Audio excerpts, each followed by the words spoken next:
तो आज जो आज हम लोग जमा हुए हैं, इसका मूल उद्देश्य यही है कि हमें अपनी पहचान की लड़ाई किस प्रकार लड़नी है, इस लड़ाई को किस प्रकार हासिल करनी है।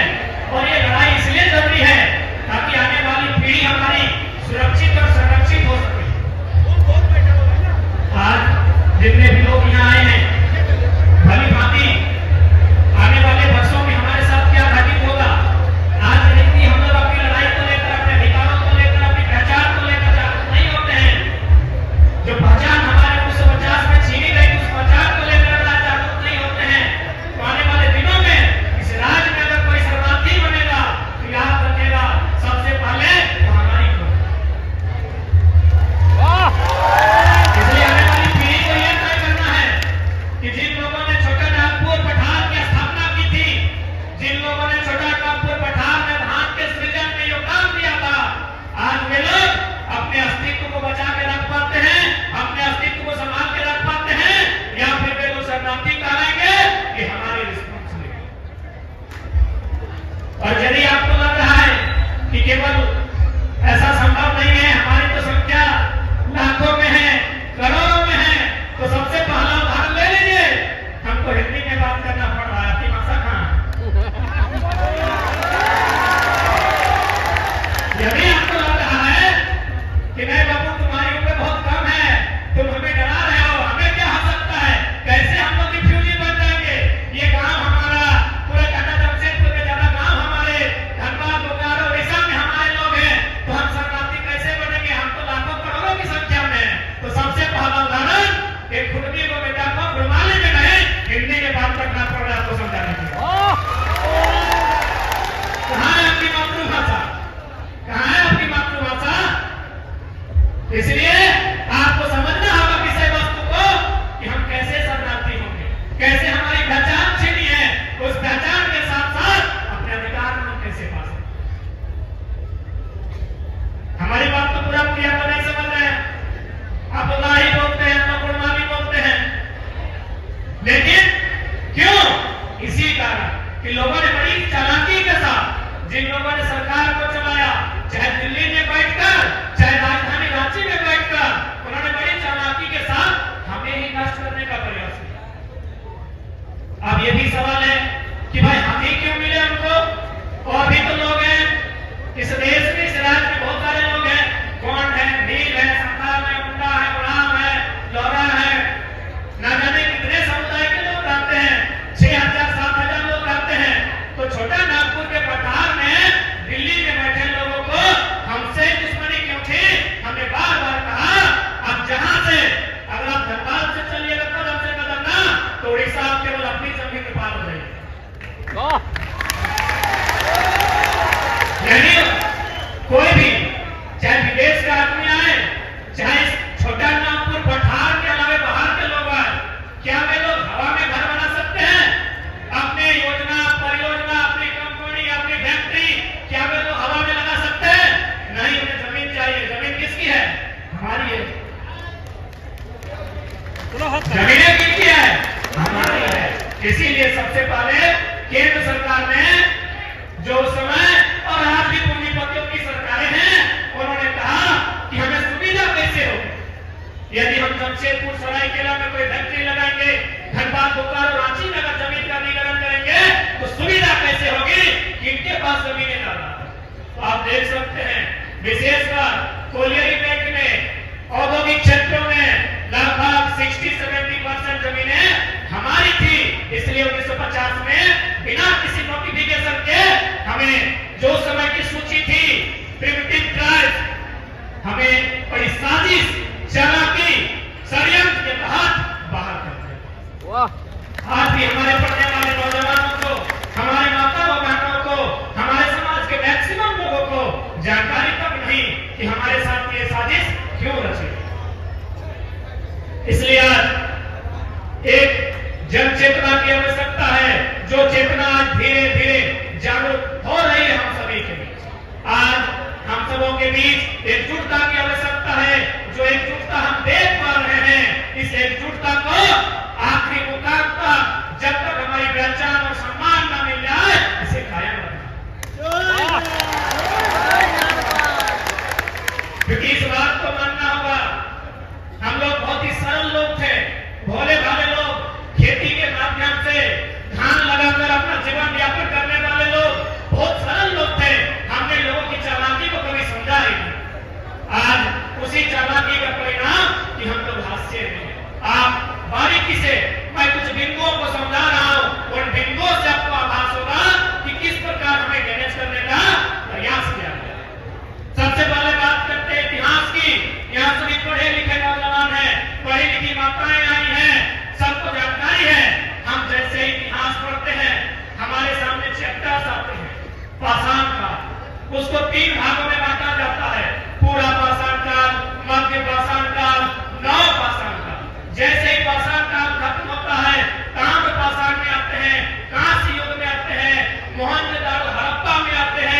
इतिहास में कहीं स्थान नहीं।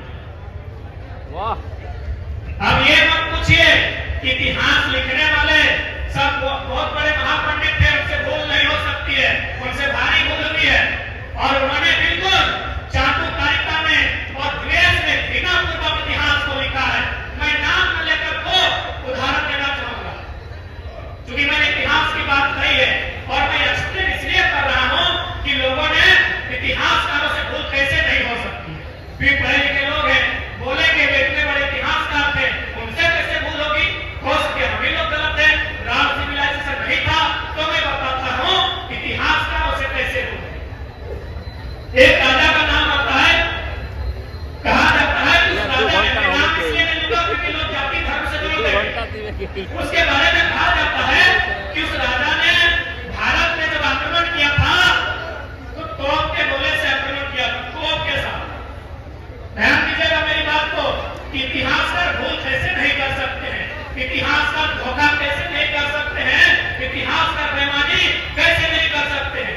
उन्होंने क्या बताया कि 1500 के पीरियड में भारत में राजा आया विदेशी, उसने गोला के साथ तोप होता है उसके साथ भारत में आक्रमण किया। फिर वही इतिहासकार बताता है 30 साल बाद उसका नाती ने तलवार से बोला। क्या समझे पढ़े लिखे लोग? दुनिया में पहले लालटेन आया है या एलईडी? पहले लालटेन आया है, सिंपल सा बात है, पहले तलवार आया होगा फिर तोप आया होगा। इतिहास क्या क्या कह रहा है? दादाजी को तोप से लड़ा रहा है और नाती को तलवार से लड़ा। मैं नाम नहीं लूंगा क्योंकि इसमें धर्म और जाति की बात आ जाएगी। 1500 का पीरियड है, आप चेक कर लीजिए।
इकोनॉमी की बात कीजिए, ये जितने भी बड़ी बड़ी ऊंची ऊंची बिल्डिंग्स टाटा जमशेदपुर में आप देख पा रहे हैं, चले जाइए 50 साल 70 साल पीछे, ये जमीनें कितनी है? हम ही लोगों का है, टाटा की है। अरे टाटा खुद इंडियन नहीं है, इंडिया, टाटा खुद भारत का नहीं है, उसकी जमीन कैसे होगी? टाटा खुद भारतीय है और जमीन हमारी है। टाटा जो आज कहता है भारत की अर्थव्यवस्था में हमारा योगदान है, उनसे कहिए आपकी अर्थव्यवस्था में हमारा योगदान है।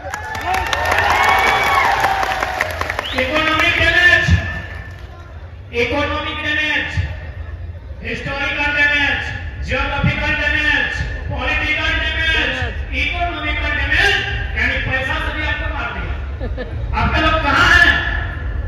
उषा मार्टिन है, टाटा है, टिस्को है, स्टील है, बल्लभ है, आपके लोग वर्कर ग्रेड में, आपके लोग वर्कर ग्रेड में हैं और वे लोग सीएमटी जीएम के रेंज में हैं। इकोनॉमिक डैमेज समझ में आया ना? ये इकोनॉमिक डैमेज है। अब बात करते हैं कल्चरल डैमेज। कल्चरल यानी संस्कृति, हमें बताने की क्या आवश्यकता है? हम अपने घरों में जाके देख लीजिए, हमारे पुरखे कहते थे 12 माह से 13 बोला, अभी 26 हो रहा है।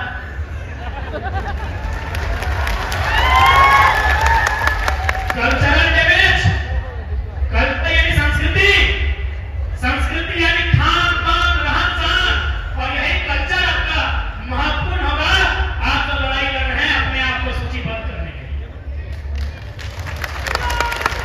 आपका कल्चरल आइडेंटिटी आपको मजबूती के साथ, आपके नेक निराचारी आपको मजबूती के साथ आपकी सूची की लड़ाई में, आपकी पहचान की लड़ाई में आपका बचाव है। सांस्कृतिक डैमेज हुआ है ना? मां मौसी लोग अच्छा से समझेंगे। हमारे पुरखे कहते थे ना 12 माह से 13 टप्पा, कहते थे ना कि हमारा पर्व वही है जिसमें मुड़ी चूड़ी और गुड़ी चलता हो।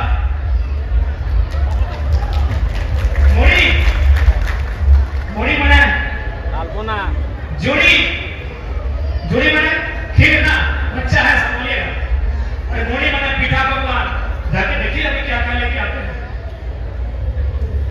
कल्चरल, अब बताइए एक इंसान को मारने के लिए कहां से आपको डैमेज किया गया? Historical, geographical, cultural, political, economical, उसके बाद भी यदि हम जिंदा हैं बस वही कहेंगे राज सभ्यता, राज माटी के राज लोग हैं, इसीलिए जिंदा हैं। कितना डैमेज होने के बाद भी, अरे दूसरा आदमी होता इस दुनिया से उसका नाता कट जाता। इतना डैमेज होने के बाद भी यदि आज हम लोग जिंदा हैं तो भैया वही जो इतिहास में नहीं लिखा है, हम राज लोग हैं, इसीलिए जिंदा।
छोटे हैं उनको आशीष।